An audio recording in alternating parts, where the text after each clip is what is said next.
अध्याय 18 भीम और हनुमान। सुहावना मौसम था। द्रौपदी आश्रम के बाहर खड़ी थी। इतने में एक सुंदर फूल हवा में उड़ता हुआ उसके पास आ गिरा। द्रौपदी ने उसे उठा लिया और भीमसेन के पास जाकर बोली, क्या तुम जाकर ऐसे ही कुछ और फूल ला सकोगे? यह कहती हुई द्रौपदी हाथ में फूल लिए युधिष्ठिर के पास दौड़ी गई। द्रौपदी की इच्छा पूरी करने के लिए भीमसेन उस फूल की तलाश में निकल पड़ा। चलते चलते वह पहाड़ की घाटी में जा पहुंचा, जहां केले के पेड़ों का एक विशाल बगीचा लगा हुआ था। बगीचे के बीच एक बड़ा भारी बंदर रास्ता रोके लेटा हुआ था। बंदर ने भीम की तरफ देखकर कहा, मैं कुछ अस्वस्थ हूँ, इसलिए लेटा हुआ हूँ। ज़रा आँख लगी थी तो तुमने आकर नींद खराब कर दी। मुझे क्यों जगाया तुमने? एक बंदर के इस प्रकार मनुष्य जैसा उपदेश देने पर भीमसेन को बड़ा क्रोध आया और बोला, जानते हो मैं कौन हूँ? मैं कुरुवंश का वीर, कुंती का बेटा हूँ। मुझे रोको मत, मेरे रास्ते से हट जाओ और मुझे आगे जाने दो। बंदर बोला, देखो भाई, मैं बूढ़ा हूँ, कठिनाई से उठ बैठ सकता हूँ। ठीक है, यदि तुम्हें आगे बढ़ना ही है तो मुझे लांग कर चले जाओ। भीमसेन ने कहा, किसी जानवर को लांगना अनुचित कहा गया है, इसी से मैं रुक गया, नहीं तो मैं कभी का तुम्हें एक ही छलांग में लांग कर चला गया होता। बंदर ने कहा, भाई मुझे ज़रा बताना कि वह हनुमान कौन था जो समुद्र को लांग गया था? भीमसेन ज़रा कड़क कर बोला, क्या कहा?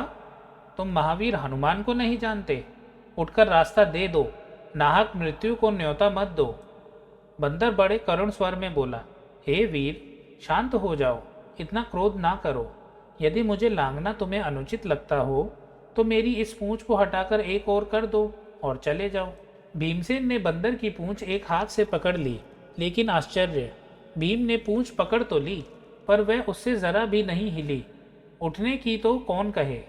उसे बड़ा ताज्जुब होने लगा कि यह बात क्या है। उसने दोनों हाथों से पूंछ पकड़कर खूब जोर लगाया, किंतु पूंछ वैसी की वैसी ही धरी रही। भीम बड़ा लज्जित हुआ, उसका गर्व चूर हो गया। उसे बड़ा विस्मय होने लगा कि मुझसे अधिक ताकतवर यह कौन है।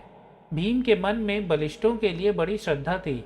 वह नम्र हो गया, बोला, मुझे क्षमा करें, आप कौन हैं? हनुमान ने कहा, हे पांडुवीर, हनुमान मैं ही हूँ। वानर श्रेष्ठ, मुझसे बढ़कर भाग्यवान और कौन होगा जो मुझे आपके दर्शन प्राप्त हुए। कहकर भीमसेन ने हनुमान को दंडवत प्रणाम किया। मारुति ने आशीर्वाद देते हुए कहा, भीम, युद्ध के समय तुम्हारे भाई अर्जुन के रथ पर उड़ने वाली ध्वजा पर मैं विद्यमान रहूंगा, विजय तुम्हारी ही होगी। इसके बाद हनुमान ने भीमसेन को पास के झरने में खिले हुए सुगंधित फूल दिखाए। फूलों को देखते ही भीमसेन को द्रौपदी का स्मरण हो आया। उसने जल्दी से फूल तोड़े और वेग से आश्रम की ओर लौट चला। दोस्तों, हमारा अध्याय यहाँ समाप्त होता है। इसका अगला भाग करेंगे अब नेक्स्ट वीडियो में। अगर आपको वीडियो अच्छी लगे तो इसे लाइक और शेयर कीजिए और मेरे चैनल को सब्सक्राइब। मिलते हैं नेक्स्ट वीडियो में, तब तक आप अपना ध्यान रखें और बड़ों का आदर करें। मैं हूँ Vaibhav, signing off. Thank you for watching.